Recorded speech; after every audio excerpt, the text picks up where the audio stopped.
LukaNation, we're back with your Tuesday episode of Luka's, Tigers, and Bronze. Oh my.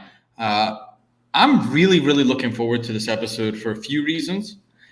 We have a special announcement that we've been working on extremely hard. We have the team behind it that we're excited about. We've built in a ton of exciting features, and we're going to bring that up to you guys today. Cage is going to talk about that in just a few seconds, and I think you guys are going to be pumped to hear what we've been doing. A lot of you guys might even know. Next, my Play Today Cage. My Play Today Cage might be the best arbitrage opportunity out there. It's a moneymaker. I know that for sure. It's a long-term play, and it's one I haven't been this excited about in a really long time. And I have a fun little Jordan LeBron, who's really the best of all time topic, and I've kind of switched the argument around that I think will be fun to have. So without further ado, let's get into the show. It seems that our numbers are picking back up, and that's because a lot of you guys were away at Vegas. So shout out to the Vegas Summit. I've seen some pictures of people having an amazing time.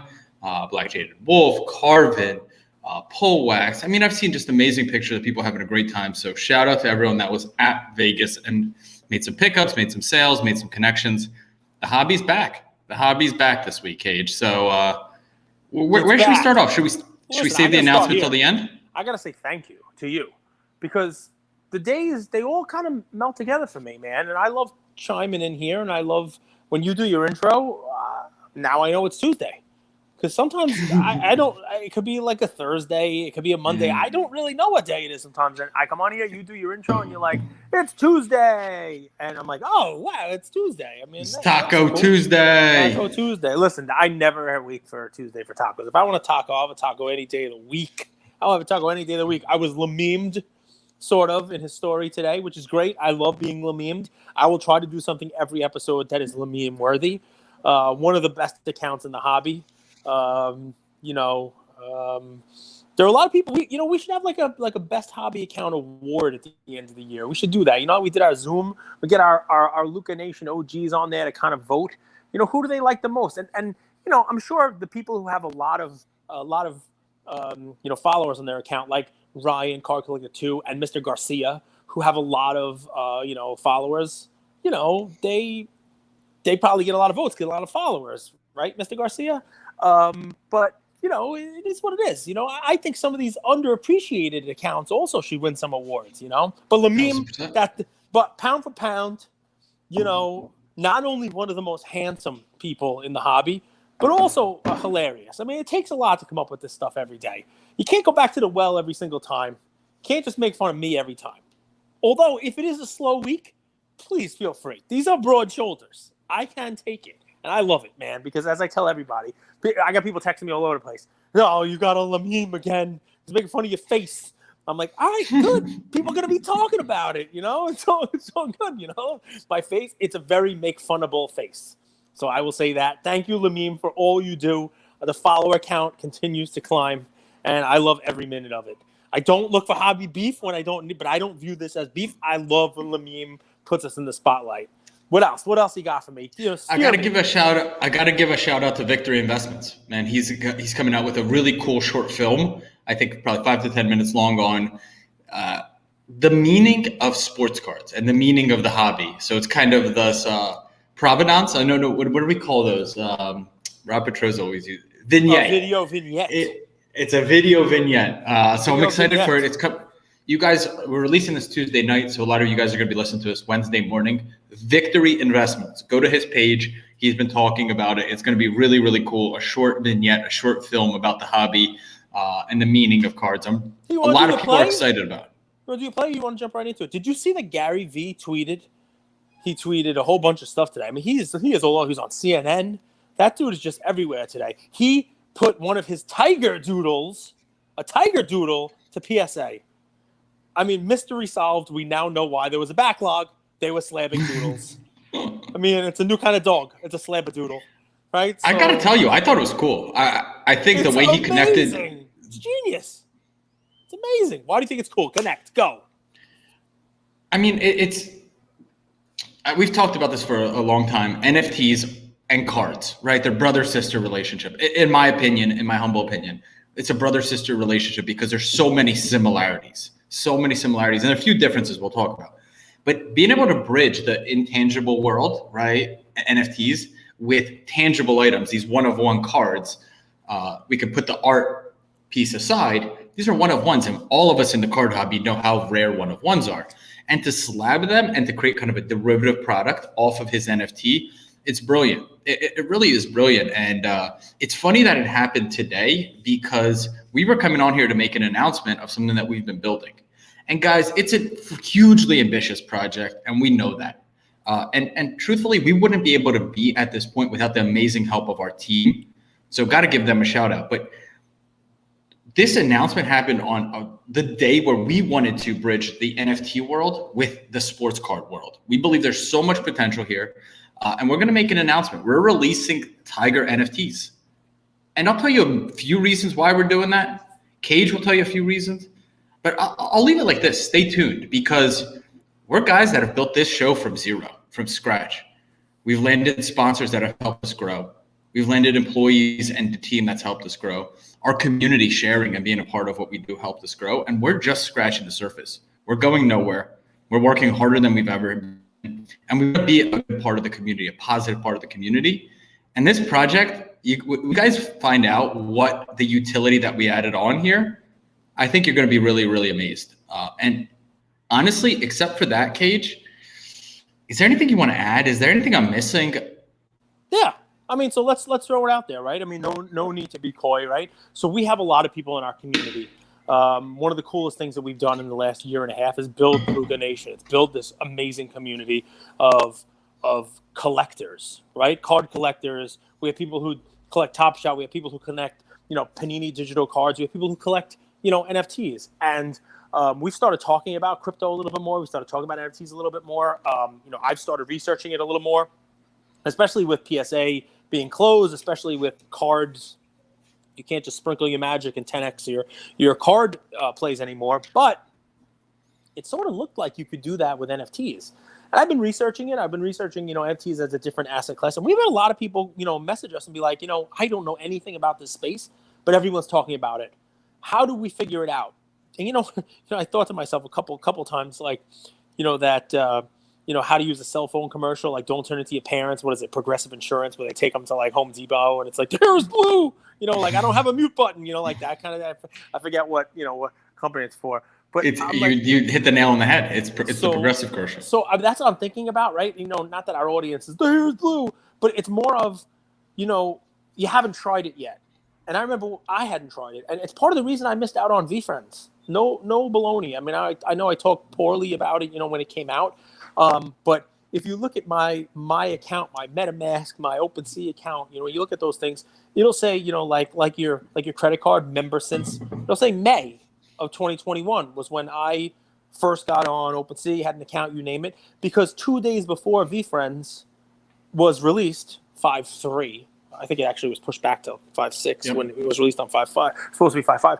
I said, you know what? I want to get in on this. I want to get in on it. But I didn't have anybody to help me with it. And I didn't even know how to get money where it needed to be. And they had tutorials, they had stuff, but it wasn't easy for me. And I just gave up. And obviously I've missed out now on a tremendous gain, because no matter which one or four, or you guys know me, 100 I would have bought, they're all worth 20x, 40x of what the intro price was. And I feel bad I missed out, but I want that to be something that we're able to change for the other me's that are out there who don't know how to get money in to try this out. Not to mention, right? When Gary built the VFriends, right, he told everybody about the utility to it. He told everybody about, the access to it, but it was also a half an Ethereum. So you're talking about, 4-figure initial investment. That's not my first telephone. So I have kids, and I remember buying them for Christmas, baby's first remote, baby's first telephone, you figure out how to use it, boop, boop, boop, boop, boop, baby's first laptop, my first easy bake oven, my daughter Leah was able to make a muffin. It tastes like crap, but whatever. She was a chef. Here you go. I ate it. Well, nice little brownie, right? We thought to ourselves, what's holding back our community from doing this stuff and riding along with us on this new, frontier? And it's that there is no anybody out there making an easy bake oven, a my first remote control, a my first, telephone for NFTs. It's, you got to hit the ground running. You got to figure it out yourself. There's no tutorials. There's no instructions. There's no my first NFT. So you know what? Andrew and I, we got together and we said, we love our community. And we don't, honestly, you guys don't know if I'm lying. We don't care if we sell 4 of these.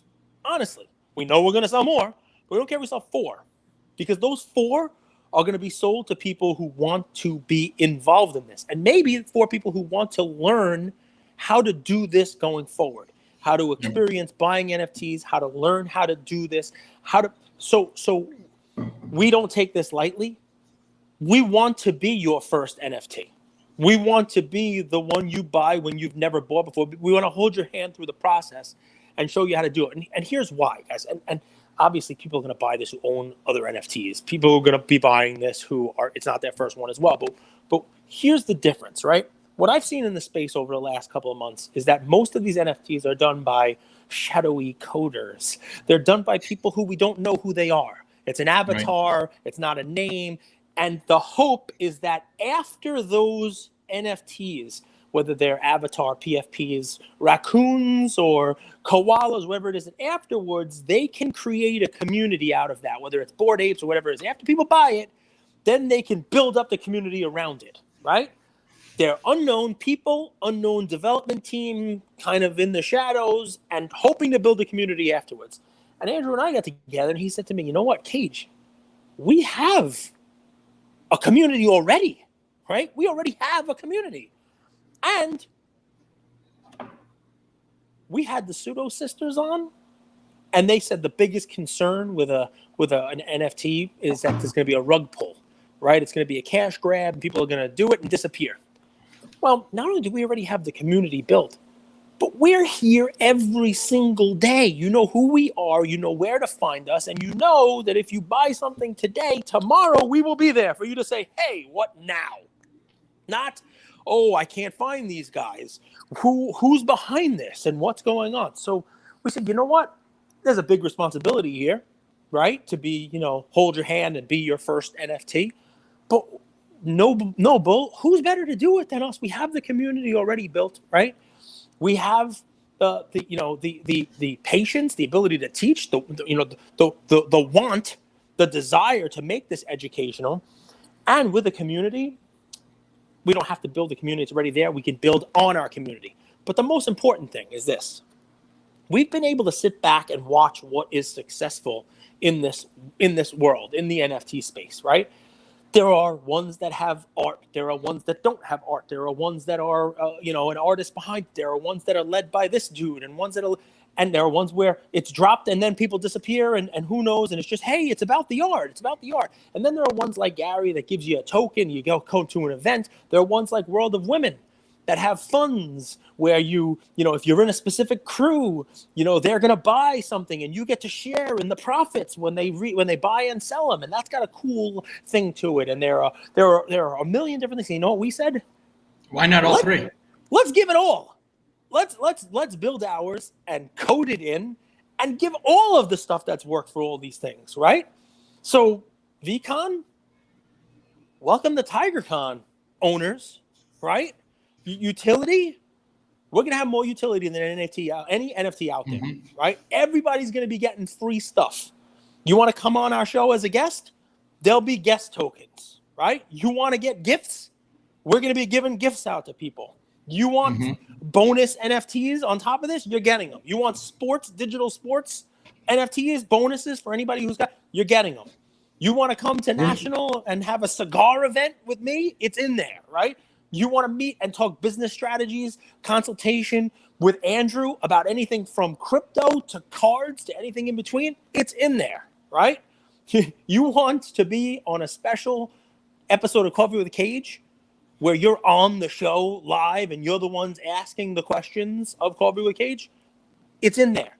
There's a tiger for that. There's a tiger for all that and more, right? These are the things we think you're going to like. Not to mention, we're going to give away NFTs, big NFTs. We're going to give away cards because as Andrew talked about, this is an interplay between digital and physical. There are no other ones out there that give away and do the utility of both worlds, right? Sure, there are airdrops, and we're going to airdrop, right? Everybody who buys one, you're not just getting one. You're going to get one a month later. You're going to get ones down the road because we are not going anywhere. We have sponsors. We have people we have to answer to. We have you guys, right? We got all this. I got a wife. I got kids. I got mouths to feed, right? No, so but the point here, guys, is Gary likes to say he's going to spend the next 40 years doing it. So are we, but we got more time. I mean, maybe you have. My life expectancy is probably not that great. You didn't even touch on the coolest ones. We're going to give two specific ones with voting rights. Yeah. And you mentioned that with World of Women, how the other places, other NFT projects have created funds and you see these pop up in sports cards, right? Where we create a fund and we're going after investments together, and you guys get to share in the profits, but you also get voting rights into which projects we buy into. Right. What we're going to buy, and then when we sell them, you get a share of the profits. Exactly. Go ahead. What's so cool about this for me is when you have a space that's so new, you don't know how to separate fact from fiction. And what we want to do is using our research, our experience, our connections to bring you the hands-on kind of what does this mean? What are NFTs? And we didn't even get into this because I'm excited for this, but it's so a little bit farther down the road. We want to help other people launch their NFT projects, because when they see that this is possible and this isn't a money grab, this is actually something that's very interesting and very intuitive into how to connect with your community, people are going to want to do it. And we want to be there to help people do this, especially the other participants in the hobby, the other content creators in the hobby, the other businesses, the other individuals in the hobby that also want to build communities. I think that's where I'm really, really excited about. If you look at our roadmap, it's really that. It's, hey, let us pave the road for the sports card NFT. Yep. And let's see if others want to follow. And my intuition says that they will. And it's going to be 5 to 10% of the cash price of what a V-Front sold for. So it's not a cash grab. But more importantly, how about this one? As we do this, because we're doing the interplay between digital and physical, not only are we going to let the group pick what NFT, big NFT, some $25,000, $30,000, $35,000 NFT that you guys select, somebody's going to win that. We're also giving away slabs, right? And we're not talking about like my Kyle Lewis's. We'll give those away too. Trust me. We're going to be giveaways like crazy. Everybody knows me knows it's all about giving stuff away, right? But we're talking about as these things mint and as these things are being, distributed out to our community, our fans, the people you bring into this. We're talking about a Kobe Chrome PSA 10 or a Michael Jordan rookie PSA 9. You guys pick. We're going to buy one, and someone's going to get that. Somebody who's a holder of one of these is going to get one of those things. It's sort of like our friends at Whatnot, who gave away Michael Jordan PSA 9s at the National. We're going to be doing that, right? We want people interested in this. We want you to learn. We want you engaged. But we also want you to know that you buy into this and the investment in this is going to pay for itself over time. 1, in learning how to do it. 2, in all of the events we're going to have in the Discord. 3, in all of the additional drops that are going to come as a result of owning this. And 4, you're going to have digital and physical utility when you own these tokens. And it's all part of the fun, expansion. And we're calling these Luka's Tigers. And they're Tigers. And we started Discord. Get on in there. If you're hearing this, get on in there. We got our webpage ready to go. That'll be out. We're going to drop this next week. And Andrew, before you get crazy, to anybody who hasn't tuned out yet, I want to say what the most important part of this is to me, because there's one additional utility piece and then the whole deal. Anybody listening to this, part of LukaNation, right? And anybody who's going to listen to this going forward who wants to become part of LukaNation, I want you to share this with somebody that you want part of LukaNation and part of this experience, because we view each and every one of you like a member of our family, right? You are family, right? LukaNation is family. Luka's Tigers will be a family. It will be part of the LukaNation family, right? Family's huge, and I've said the word family a million times. So I want to put my money where my mouth is with family, right? Because we got to meet some of you guys at National. I get to meet some of you guys at the show. And I hope you guys, walk away from that feeling like you just had time with a family member. Because when you get into this NFT, that's what you're going to have. So our artist, right? Our Tiger artist. And guys, get into the Discord, because now that we're announcing this, I'm going to start dropping some art, what these tigers are going to look like. Our artist is a 12-year-old girl, all right? A 12-year-old girl did every bit of the art of this project. None other than my daughter, Leah. That's the artist. Family, right? So you're going to check them out. You're going to see the art. I think it's amazing. Can't wait to change my PFP. Can't wait. And it's how we did everything, Cage. We've done everything since day one, from the heart, bootstrapped. Let's do it ourselves. Let's not hire out. Let's not get an agency. Let's figure this thing out together. And oftentimes, what together meant was Cage and I and Leah, Cage and I and Ian. But it quickly became Cage and I and MBT, Cage and I and Max, Cage and I and Wharf, Cage and I and the community. And I can't name 600. Cage and I and Yam. There's Drake. I mean, there's endless people who from the community have come and become a part of what we do, not by asking, but by saying, this is really cool, or we'd love that you guys do this. And it really is a community project.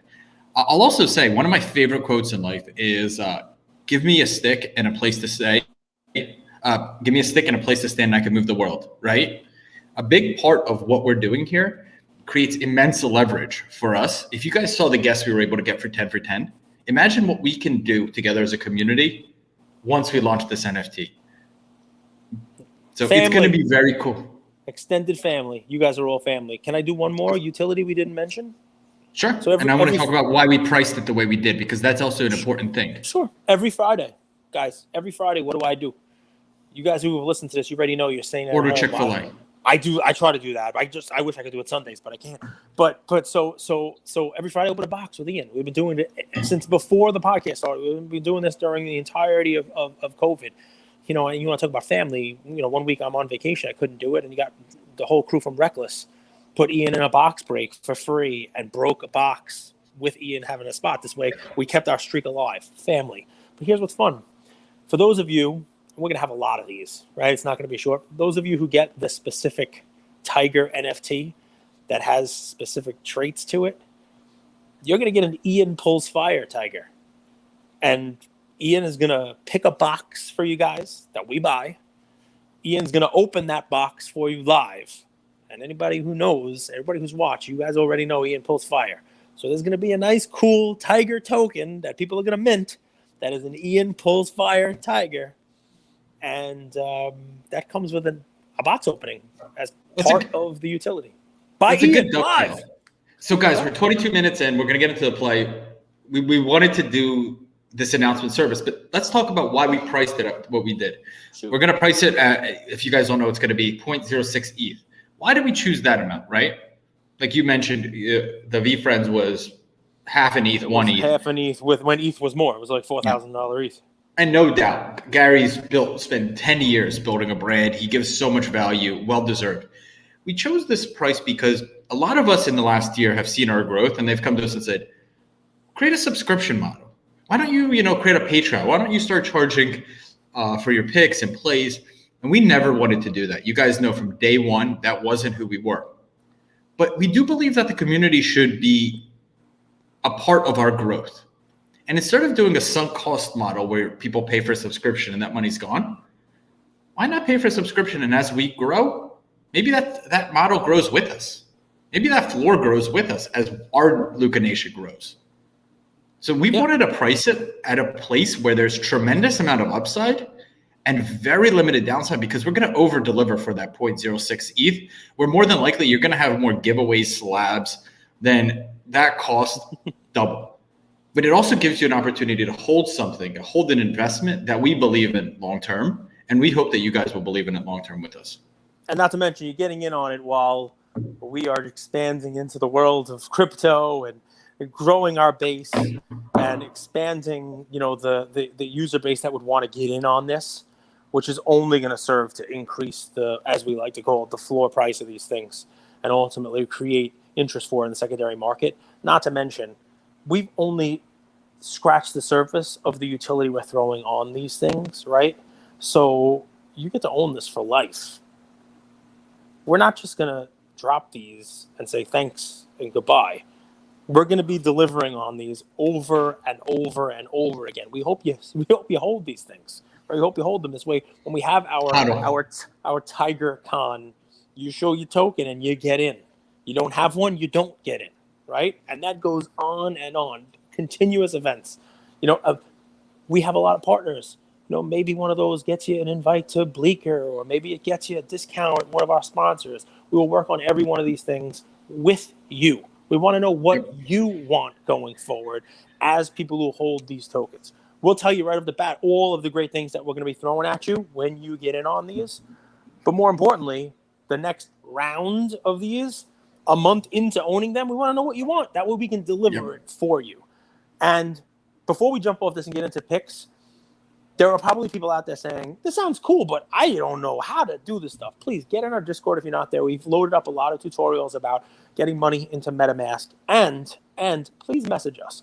If this is something you're interested in, but you're me before VFriends, I don't want you to be me and miss out on VFriends and have to write to Gary, hey, Gary, I messed up. I'm sorry. I missed out on this. It's my fault, right? If you're in the position that I was in, message us, okay? If we have to do a live and Andrew shares his screen with all of his personal information and shows you how to get money where you need to get money, he's going to do it. You're going to get his seed phrase. You're going to get his whole secret code, passphrases, you name it. Andrew's going to publish them all. No, seriously, guys, you have to let us know, because we don't want anybody to miss out on this. I know how that feels, because literally it was me. And, I want you guys in this. I want you guys to be able to do it, if not just to get in, but to learn how to do it going forward, because you might like another project that comes out. You might want to buy the next Mike Tyson NFT or the next US Open one, or whatever it is that you're a fan of. And even if you don't buy this one from us, let us be the ones that help you learn how to do it. Okay? So you guys out there that might be on the fence, let me tell you guys a few things about us. The developer we are working with that we found that joined our team is someone that's launched quite a few projects. We spent close to 100 hours in the last 2 weeks, probably more, putting this project together. So this isn't going to be something that's been duct taped and Band-Aid together. This is going to look and feel like a professional project, and that's important to us.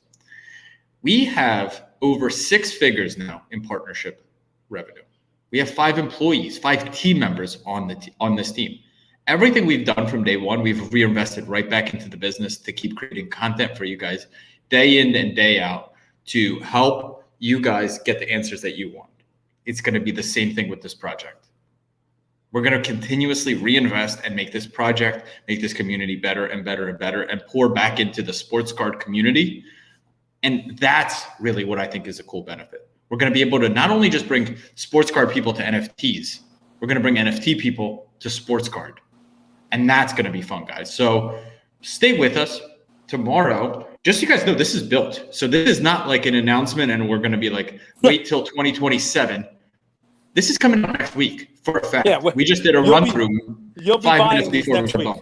You'll be buying these next week, guys. This is, we've been sitting on our hands. I've wanted to announce this every day, and Andrew's like, no, we can't do it yet. We need to put out a professional product, Cage. You can't just do what you usually do and go all half-cocked.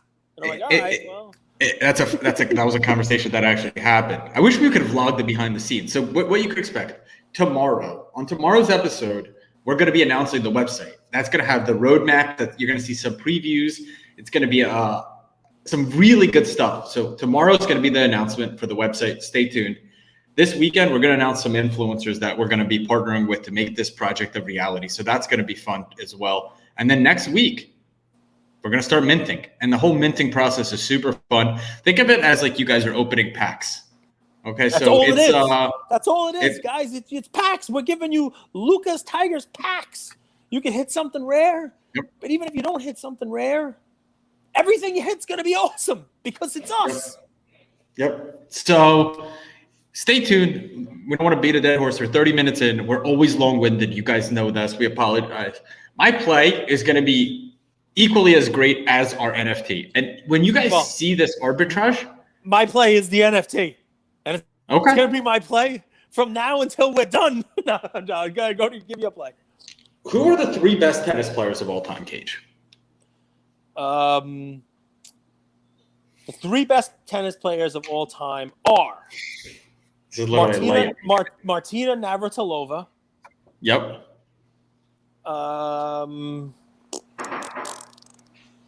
Roger Heinous. Federer. Roger Federer. Not And Pete heinous. Sampras. I don't know. Why do you make Yeah. easy questions difficult? Okay, so it's Rafael Nadal, LeBron, I'm Roger. specifically trying to make it an answer that you're not trying to have me answer. I was going to say Ivan Lendl and see what you did with that. Okay, so these are the guys I went with. I think they changed the game. I can't wait till the documentary comes out for these guys. It's Nadal, Federer, and Djokovic. They're the three-headed monster. They've changed tennis, in my opinion, forever. It's not even close, these three guys. I mean, there's a little bit of a recency bias there. Tennis fans, let us know in the comments if you agree. I mean, are Ronaldo and Messi really the greatest players to ever play soccer? Yes.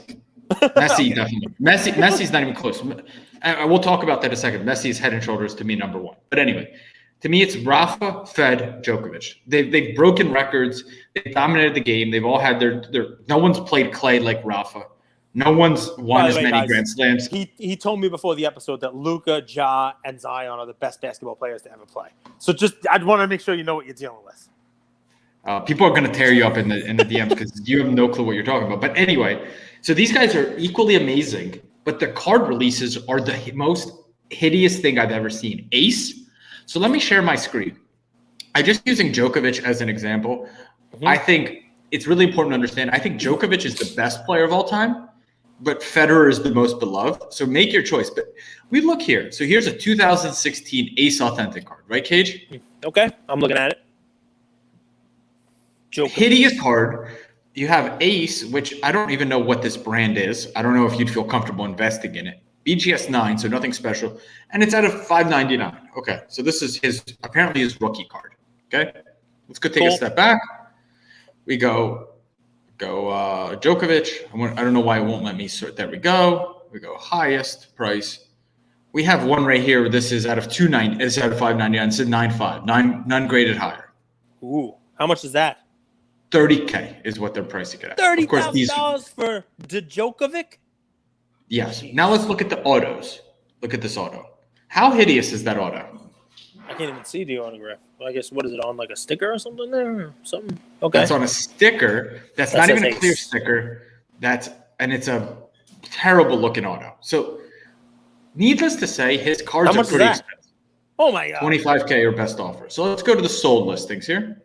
So we're talking about rookie cards, and this is for Nadal, this is for Federer. The tennis cards have gotten up to crazy amounts. I mean, here's one autographed, sold on September 11th for $25,000, Cage.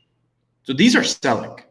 Okay, here's one sold for $15,000. Okay. Now let me pull something up, Cage.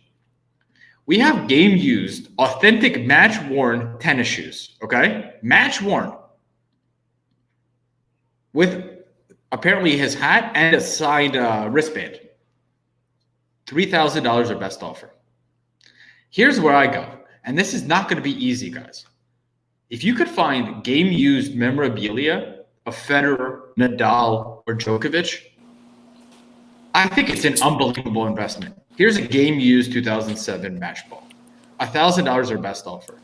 If you're asking me, where do I want to invest? Do I want to invest in a game-used shoes, a ball, a hat, or into a rookie card that looks like shit for 17 times what the ball costs or what the game used?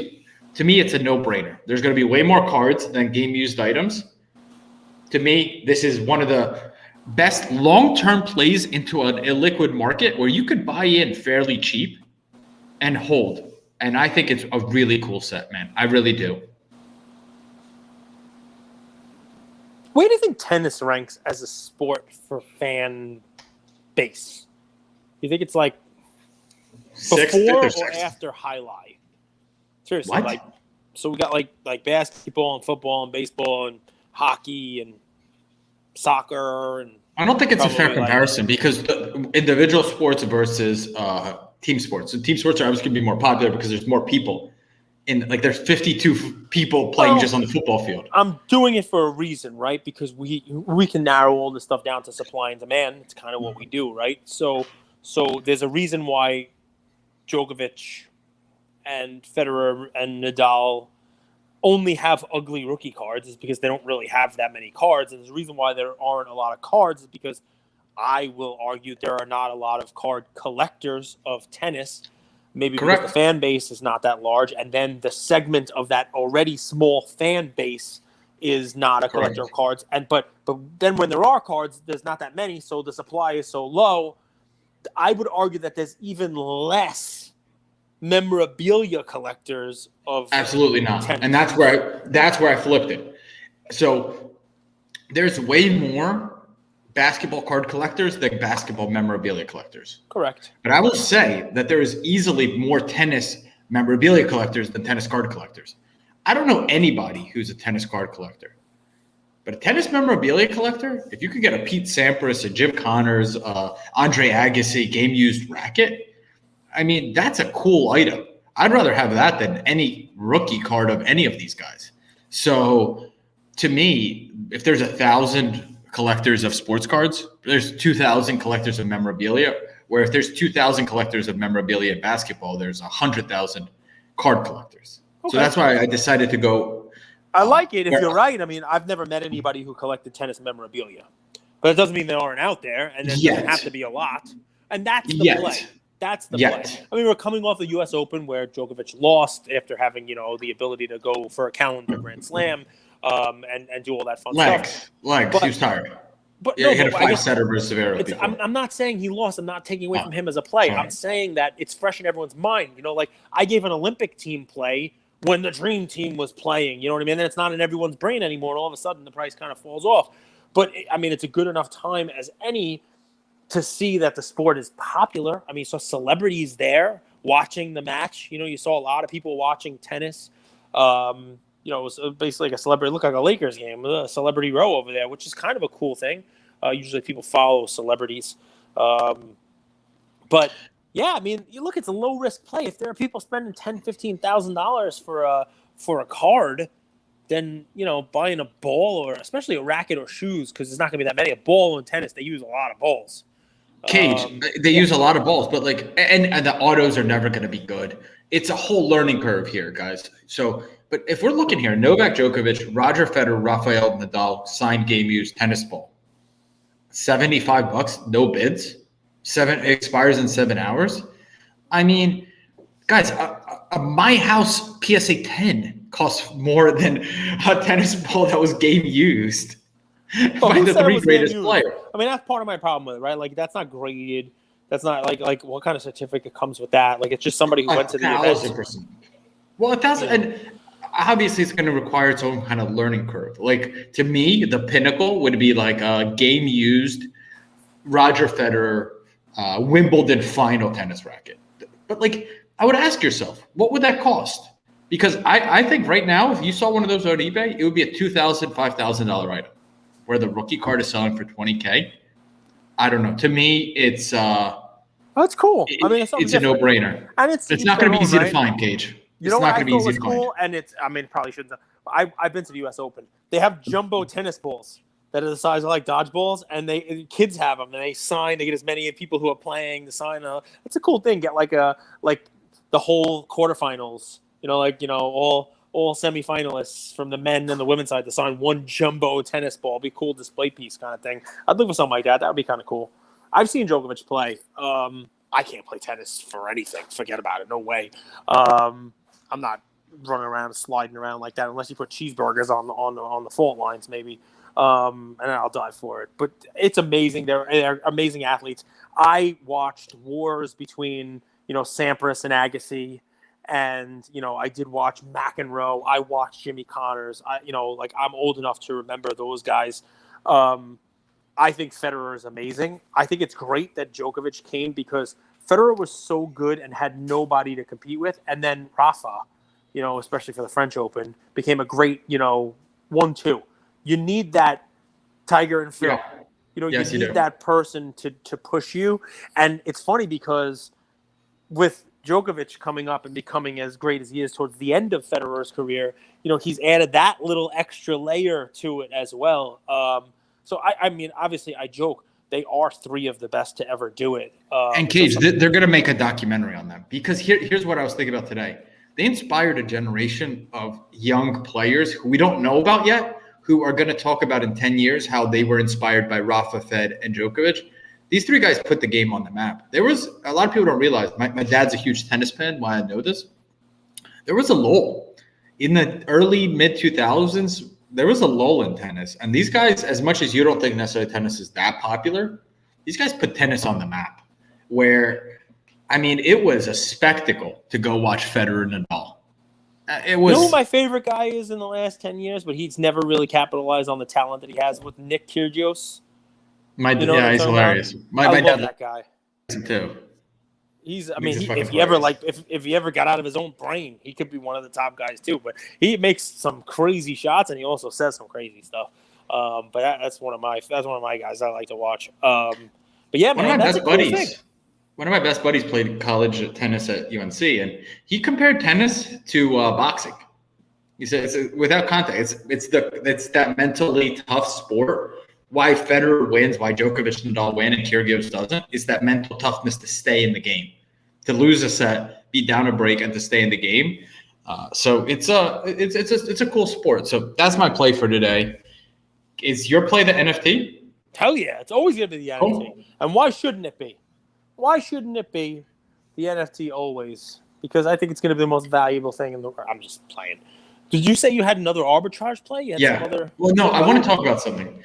So a lot of you guys know I'm not the biggest fan of LeBron, and I've honestly, I think I do a good job about this. Like I try to look in the mirror and ask myself why, right? And to me, here's what I came up with after a few months of thinking about it. It's not that I don't respect LeBron's greatness. It's really rubbed me the wrong way when he kept getting stuffed into the conversation of who's the greatest player of all time. And what I wanted to do, and what I think is right, is to separate this conversation. We no longer need to discuss who's the best player of all time, who's 1, 2, and 3, because that's not the right question. The question is who's 2 through 5, because number 1 is so far and away Michael Jordan that it's not even close. Now we could have a real discussion for 2 through 5. That's going to get fun. That's where it gets interesting. Does Kobe make the top 5? Where's LeBron? Is Tim Duncan now? But to me, guys, I was really annoyed, and I had kind of enough when LeBron was being compared to Michael Jordan. There is no comparison that could be made. It's night and day. And I think we need to start respecting how much better Michael Jordan was than anybody ever who played the game. That's my take. I've thought about it long and hard. LeBron is definitely in the top 5, but it should be a conversation of 2 through 5, not is LeBron number 1, because it's frankly disrespectful. What if he wins another championship this year and then also goes on to win to score more points than anybody's ever scored in the NBA? Does it tick him a little closer to Jordan? Right? If he retires and he's won 2 with the Lakers, won multiple with the Heat, he's won 1 with the Cavs where he really didn't have too much of a team. He's now, leveled out that finals record, where he's, maybe he wins more than he's lost or it's even. Maybe he has as many championships as Jordan, if not maybe 1 more by the time he hangs them up, and he has scored more points than anybody's ever scored. Does that change your opinion? No, because I think we need to talk about stats as half the equation. I would actually make stats 40% and eye test 60, whatever you guys want to do. Because stats don't tell the whole story. Stats tell the story that you wanted to tell, right? Mm-hmm. So to me, the eye test, it's easy. Nobody dominated the game like Jordan did. But then also the stats, Jordan wasn't the best. He was a 12-time defensive player, first team all NBA. He was you have to watch them play, man. The way Jordan changed the game, the way Jordan, he was relentless. He was relentless. So yeah, I guess LeBron has found his way to get 4 titles. Playing with Wayne Wade, playing with Chris Bosh, playing with Kyrie, Kevin Love, playing with Anthony Davis. These are incredibly talented guys. I think also the narrative that Jordan stayed in one spot, I think there's also something cool about that. He didn't go and jump teams. He also left. He also left. He went to go play baseball and stuff too. Does that hurt? That's actually a fun conspiracy. I don't. Do you think that? I personally go the side where he was suspended and no one knew. There's a lot of high level discussion? You think that that's not true? Like suspended for gambling? No, I mean for gambling, especially what was going on at the time in the other leagues, with steroids and just like the crazy stuff that was going on. Like, there's no way basketball would have suspended the best player of all time, And I read somewhere, and I could be wrong here, that the Bulls like paid him his salary when he was playing baseball. You know what I mean? Like, if the dude was going to be suspended, that probably doesn't happen. Because I mean, I guess it's possible. They alluded to it in some books and some news stories and you name it, that he was gambling so much and that that he was going to be suspended. That's why he took the time off. I really don't think that's what it was. I mean, the baseball thing was there. You can see. I mean, like I said, that upper deck card from I think 1990 or 91. It shows him playing baseball. That was years before he left. So obviously that's been something that was on his mind. Something that I think his dad wanted him to do, and that was there. I got to tell you though. And, I'm going to agree with you. Growing up as a Knicks fan in the 80s and 90s, I have to be a Jordan lover here / hater, because he just demoralized everyone, and he was just that much better than everybody else on the court. That said, LeBron's not done. You know what I mean? Yeah, but that it factor. How do you put that in numbers? Like the fact that when Jordan stepped on the court, he was freakishly so much better than everyone else. But then you watch games right now where LeBron was 2-3 years ago, where he'd have a game where he played amazing, and he'd have a game where he was chilling. He wouldn't even defend the ball. Like, how do you put that stuff on stats? You can't. You had to watch the games. And I think if you go back and you watch the games, and then you go back and you watch the games now, it's not that LeBron isn't talented. It's not that he's not an incredible player. When Jordan was on the court, he had a presence about him that we're going to win. Maybe he just wasn't as physically gifted as LeBron was, so LeBron just makes it look easy, and that comes across to you as looking lazy. You ever think that? Like maybe it's just he doesn't have to do it. Also, he's now more focused on, his body in the long term and being there in the playoffs. So he's more mindful. I mean, it's not just him. When Jordan was playing, there was no such thing as load management. It meant something different. It had to do with what happened after the game, and the Maury Povich show. So I mean, over my head reference. What are you talking? Maury Povich is the guy who does the paternity test. You are not the dad. No. You are not the father. Yes, I've heard segments of that, but I have no idea what that means. Okay. Well, hopefully some of the audience does. But the point being, maybe LeBron just knows that he's going to be there in the playoffs and doesn't have to in the 47th game of the year where his team is already up by 12. He doesn't have to guard every single play. You know what I mean? You ever think maybe he's being smart, he's being judicious about his energy and not getting hurt and that stuff so that he's there when it matters? No doubt in my mind. And that doesn't make him a bad player or a bad human. But what frustrated me is when people tried to make the narrative that he's better or as good as Jordan. And it just frankly isn't, because when you put that guy on the court, he was relentless. He was unstoppable. He attacked all game. And on the defensive end, he attacked on defense. And a lot of you people that played sports know that. At the same time, that doesn't make LeBron a bad player, but he's not relentless. He doesn't take over games like he used to every once in a while. Like LeBron's greatest claim to fame is this one like Eastern Conference final where he went off against the Pistons. Like Jordan, time and time again, took over games on offense and on defense. LeBron's a great safety. Like he kind of plays like that defensive safety. He gets his buckets. He gets his 30 points, 8 rebounds, 8 assists a game. He pads the stats. And he contributes more than any other player on the court. But at the same time, he doesn't have that take over the game that Jordan did. And to me, if you put those guys up 1 versus 1, Jordan wins that every single time. It's not even close. All right. Well, I mean, listen, I think Jordan's the best, but I think LeBron's still writing his narrative.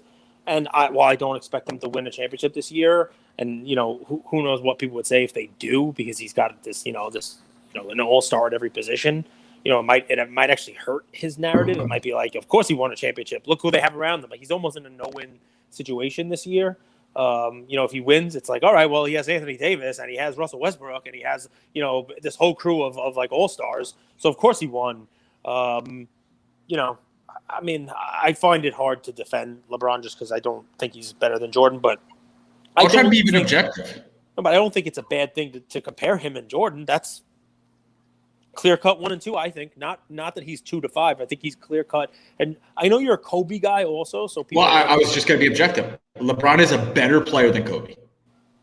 Kobe figured out how to win. Who else would you put in that 5 with him? Who could potentially be better than him in that 2 to 5? Or can we leave here saying, all right, Jordan's 1 and LeBron's 2? I think the debate for number 2 is such a I think Tim Duncan doesn't get nearly enough love. Like, how do you compare Tim Duncan and LeBron James? You really can't. They're completely different players. But Tim Duncan came to the Spurs and both on offense and on defense just changed that team, completely changed that team. So, like, Tim Duncan's in my top 5. LeBron's got, like, if I picked the team, LeBron wouldn't be in my top 5 because I just don't like him. But he is hands down should be. And if you're objectively looking, he's in 2 through 5 easily. I think Will Chamberlain's got to be. I would put Will Chamberlain better than LeBron. I mean, Chamberlain's an interesting. Look, I guess there's a discussion there to be had. What's funny? If I were given a pick after listening to this, it would be potentially LeBron rookie cards. And I was actually thinking about this. I'm not saying buy his Topps Chrome rookie card, not at all. I'm not saying, but Nat Turner posted, I think it was on Twitter. I think it might have been a Fleer Mystique 2003, but it was like a number out of 23. It was PSA 8. You normally don't see the guy who's behind the counter at PSA putting pictures up of PSA 8. But it was a LeBron. I think it was like Mystique numbered out of 23, and he's like, always wanted one of these, cool card. He posts that, and it got me looking. There are a lot of LeBron rookie cards, right? A lot of 03 rookie cards. And, whether it's Upper Deck MVP or whether it's, the rookie exclusives or whatever it may be, some of those were graded last year and they're coming back from grading, and you might be able to grab one for, a low price. People like the bazooka ones, right? People like the bazooka cards.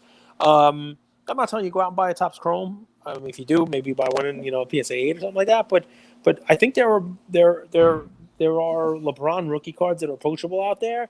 And I will be the first one to tell you, I don't have a LeBron rookie card. And as I go through my collection, I'm sitting there going, okay, that's a hole. That's a hole in the collection, right? I got to get myself a LeBron rookie card. Maybe I'll mint a Luka's Tiger NFT and win a LeBron rookie card. Who knows? I'm ineligible, guys. This is just a joke, but maybe we'll give one of those away. Who the heck knows? Dude, I agree with you. Jordan's the best. I want to know which one of your girlfriends LeBron stole, or what it is that, you always have a LeBron like bias. It's, he didn't improve. He doesn't make the people around him better. He kind of takes time off. He doesn't pass the eye test. Like, there's a lot of LeBron stuff there. To me, people who are listening to this are going to say the dude wins. He's won championships with 3 different teams. He scores. Didn't he lead the league in assists one year? Right? Yeah, but dude, that's been my beef with the NBA basketball. In 2004, 2005, we got this like fantasy basketball became a thing, and we just started judging players on stats, and we stopped watching the game. And like, but I mean, he wins. Yes, he wins. He's a great player. I mean, of course, if he didn't even win, of course he's not number 2. But I mean, he has the stats and the wins. What else are you supposed to be doing? You watch the game. Okay, he doesn't look like he's Well, time out. All of the greats have stats and wins, so that's not a separator. That's like but he has more points than Jordan. He has more points. He has more stats. I mean, if it's stats and wins, right? I mean, he's approaching the finals wins, right? He's probably got more overall wins. The stats are there, so yeah, all the greats do. But if we're comparing him to Jordan, I know he doesn't have the winning percentage in the finals that Jordan has. Nobody does, but his stats don't compare with Jordan's either. Like you're saying, he has more total points, but he has never led the league in scoring. LeBron James has never led the league in scoring. Is that an accurate statement? Yeah, there's one year he averaged 30 points a game in 2007, 2008, but I don't believe that year he led the league in scoring. I think Kobe led the league in scoring that year. Learn something new every day. Did he really? I'd like for you to fact check that one for me. Not LukaNation, you. Right? Does LeBron really never lead the league in So scoring? LeBron won the scoring title in 2008. I apologize. Okay, but only once in like 47 years he's been playing. You would expect it to be more than that. I gotta tell you, you would expect that the best player in the league would lead the league in scoring. But so Michael Jordan, just to give you guys context, is a 10-time scoring champion. So I don't like stats. Like you could pick and choose your stats, but again, if we just take that stat, what that stat tells me is not that LeBron doesn't have the talent to lead the league in scoring. He's just not a relentless player. He's not downhill 82 games a year.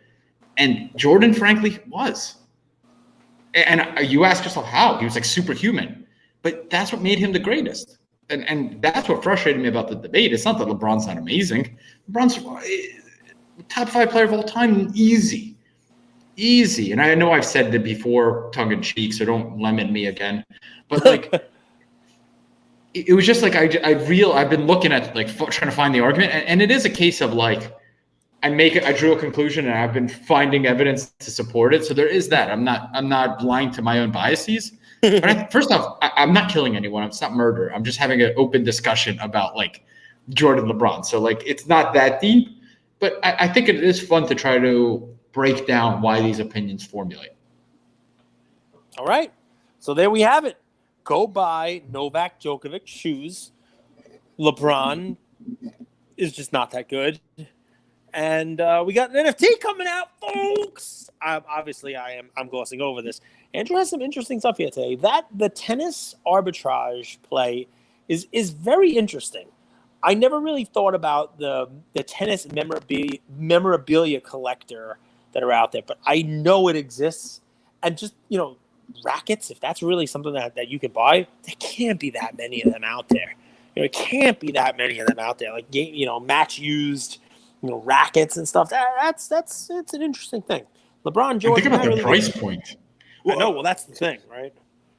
So, guys, we're relying on the community here in a lot of ways. If you're a follower, if you love what we do, these next few weeks are going to be about sharing. So, like Cage said, if there's someone that you think could be a part of our community, would benefit, please introduce them. Please refer them. It would mean the world to us. We have what we've built, what we believe is our 1,000 true fans, and we're relying on you guys to take that next step.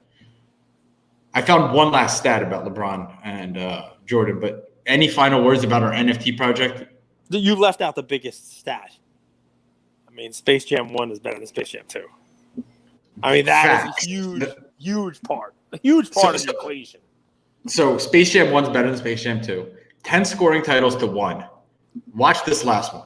So guess how many All-Stars Michael Jordan played with in his entire career?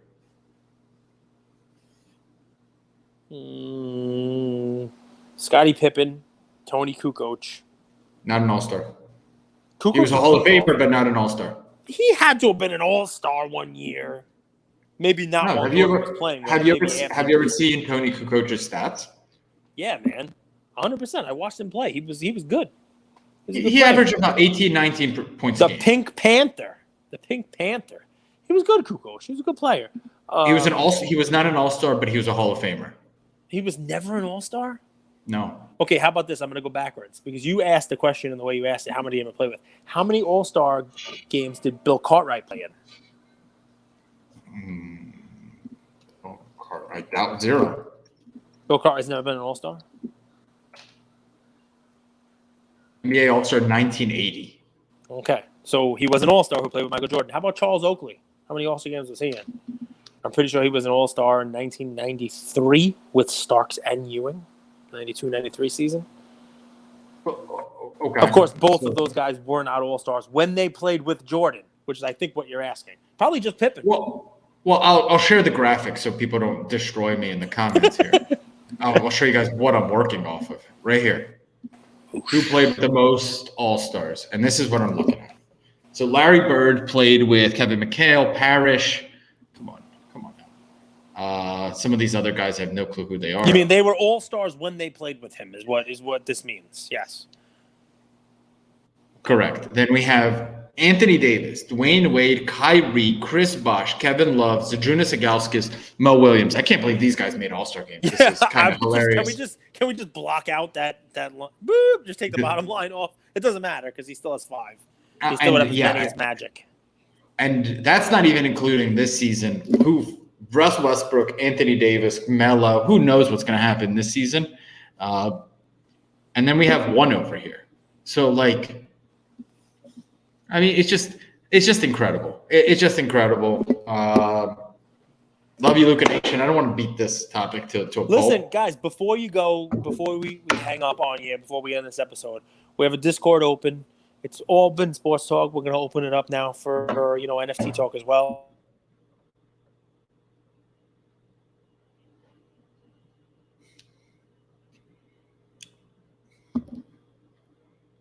Say something again. We're going to open up the Discord for NFT talk. You're on mute. Let me add you back in. No, I'm not hearing you. But point is made. Love you, LukaNation. Try to say something, Cage. Nope. Love you guys.